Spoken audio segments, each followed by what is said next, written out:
আজকে আমরা WBP constable এবং কেপি কনস্টেবল এই সমস্ত এক্সামের জন্য ইংলিশকে খুব ভালোভাবে অ্যানালাইজ করব এবং ইংলিশের যে কটা টপিক আমি বলবো এই কটা টপিক যদি তোমরা খুব ভালোভাবে পড়ো তোমরা কিন্তু সব থেকে বেশি স্কোর করতে পারবে।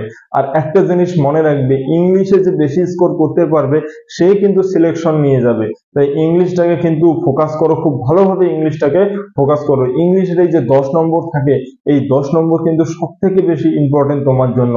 কারণ তোমরা অঙ্ক বলো, জিকে বলো, রিজনিং বলো, এগুলো কিন্তু করে নিবে, কিন্তু অনেক স্টুডেন্ট আছে তোমরা যারা ইংলিশে দুর্বল, তোমরা যারা ইংলিশটাকে অ্যাভয়েড করো। তাই তোমাদের আজকে এই ভিডিওতে যেভাবে আলোচনা করব তোমরা যদি ঠিক ওইভাবে প্রিপারেশন নাও, আশা করি তোমরা ইংলিশের মধ্যে 7+ তোমরা পাবে। এটা হচ্ছে একটা গ্যারান্টি যদি তোমরা এভাবে প্রিপারেশন নাও। তাই তোমরা অবশ্যই ভিডিওটি প্রথম থেকে শেষ অবধি অবশ্যই দেখবে।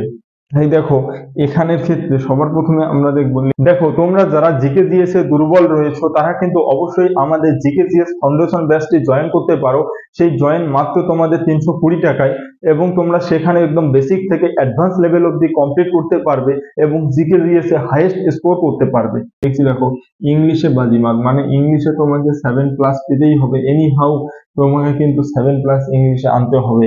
এবং ইংলিশের মধ্যে 7+ আনতে গেলে কিছু স্ট্র্যাটেজি আগে দেখতে হবে, কিছু পিওয়াইকিউ আগে দেখতে হবে যে প্রিভিয়াস ইয়ার্স কোশ্চেন আমাদের কোথা থেকে কোশ্চেন গুলো সব থেকে বেশি দিয়েছে।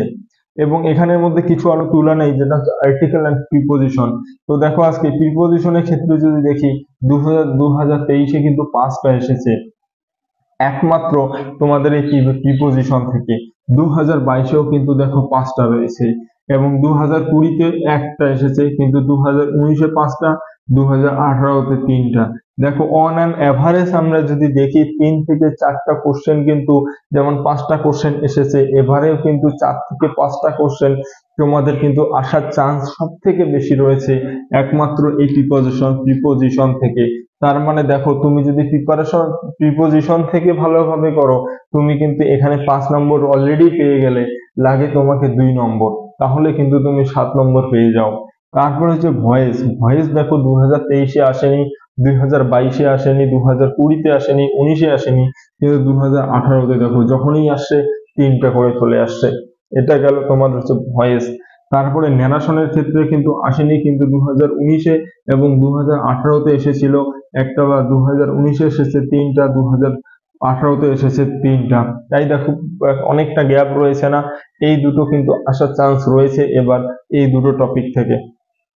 তারপরে স্পেলিং টেস্ট, মানে হচ্ছে বানান ভুল, এই স্পেলিং টেস্ট থেকে দেখো তোমাদের কিন্তু এখনো আসেনি, কিন্তু তোমাদের 2020-তে 3টে কোশ্চেন এসেছে, 2019-এ এসেছে 5টা, 2018-তে এসেছে 2টো। দেখো যখনই কোনো কোশ্চেন এসেছে বেশি করে এসেছে, তাই প্রত্যেকটা টপিক কিন্তু সব থেকে বেশি ইম্পর্টেন্ট আমরা প্রিভিয়াস ইয়ার কোশ্চেন থেকে যেটা বুঝতেছি। ইডিয়মস এর ক্ষেত্রে দেখো 2023-এ নীল, তারপরে তোমার হচ্ছে 2022-এ আসেনি, 2020-তে আসেনি, 19-এও আসেনি, কিন্তু 2018-তে গিয়ে দেখো 4টা চলে এসেছে। তারপরে হচ্ছে তোমার অ্যান্টোনমস এবং সাইনোনমস দেখো আসেনি, 2022-এ দেখো 2টা এসেছে, 2020-তে দেখো 3টা এসেছে, 2019-এ 7টা, এবং 2018-তে আসেনি। কালেকটিভ নাউন, যেটাকে নাউন বলি, সেটা কিন্তু 2023-এর মধ্যে 2টো দেখো 2023-এর মধ্যে চলে এসেছে, কিন্তু এর আগের কোনো এক্সামেই কিন্তু আসেনি, তাই এটা অতটা ইম্পর্টেন্ট না। ওয়ান ওয়ার্ড সাবস্টিটিউশন দেখো 2023-এ আসেনি, 22-এ আসেনি, কিন্তু 2020-তে এসেছে, 2019-এ এসেছে, 2018-তেও এসেছে। এই গেল, এটা হচ্ছে তোমাদের ট্রেন্ড প্রিভিয়াস ইয়ার্স এর। আমরা সবার প্রথমে দেখে নিলাম যে প্রিভিয়াস ইয়ার্স এর ট্রেন্ড, যে কোন কোন টপিক থেকে কটা করে কোশ্চেন এসেছে। এবং 2025-এ এখন তোমাদের যে এক্সামটা হতে চলেছে কিছুদিন পর, সেই এক্সাম ওরিয়েন্টেড তোমাকে কি কি পড়া দরকার সেটা নিয়ে কিন্তু এখন আলোচনা করব।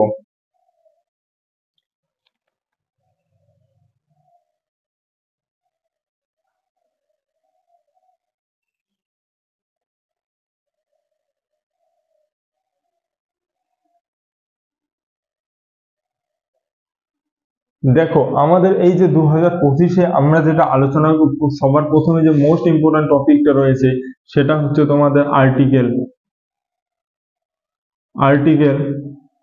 And preposition. Article and preposition. এই যে আর্টিকেল এন্ড প্রিপোজিশন কিন্তু তোমাদের সব থেকে ইম্পর্টেন্ট রয়েছে।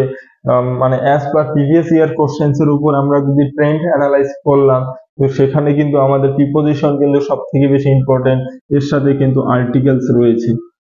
তারপরে তোমাদের যেটা ইম্পর্টেন্ট রয়েছে সেটা হচ্ছে তোমাদের ভয়েস। ভয়েস তারপরে কিন্তু প্রত্যেকবারই আসে তোমাদের স্পেলিং টেস্ট।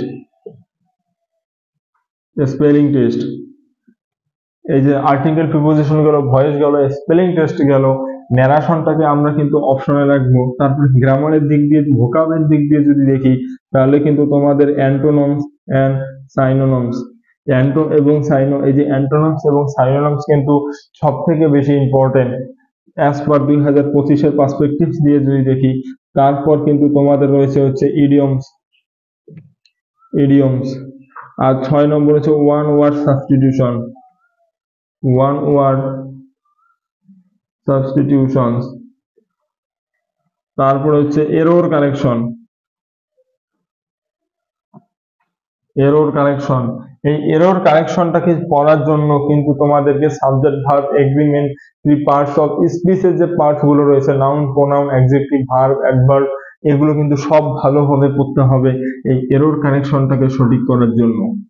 এই এরর কারেকশন, এই যে 7খানা টপিক যে রয়েছে, এই 7খানা টপিক কিন্তু সব থেকে বেশি ইম্পর্টেন্ট। কারণ এখানে সর্বপ্রথম যেটা আর্টিকেল প্রিপোজিশন তোমাদেরকে মাস্ট করতে হবে, voice change, spelling test, synonyms, antonyms, idioms, one word substitution, error correction. আর একটা জিনিস মনে রাখবে, এখান থেকে যে টপিক থেকেই কোশ্চেন আসুক না কেন, দুটোর বেশি কিন্তু আসবে। যখনই আসবে, যদি দেখো সাইনো অ্যান্টো থেকে আসে, 2 থেকে 3টা করে থাকবে। স্পেলিং টেস্ট 2 থেকে 3টা করে থাকবে। ভয়েস চেঞ্জ 2 থেকে 3টা করে থাকবে। আর্টিকেল প্রিপোজিশন 2 থেকে 3টা করে থাকবে। মানে যেটাই আসুক 2 থেকে 3টা করে থাকবে এবং টোটাল 10টা আসবে। তাই অবশ্যই এই যে টপিক গুলো যে বললাম 7টা টপিক, এই 7টা টপিক কিন্তু খুব ভালোভাবে পড়ো। এই ভালোভাবে যদি পড়ো, আশা করি তোমরা এই ডাব্লিউবিপি এক্সাম, তো এক্সাম প্লাস আরো আদার্স যে এক্সাম গুলো রয়েছে সেগুলোর জন্য কিন্তু সব থেকে বেশি তোমাদের কাজে লাগবে।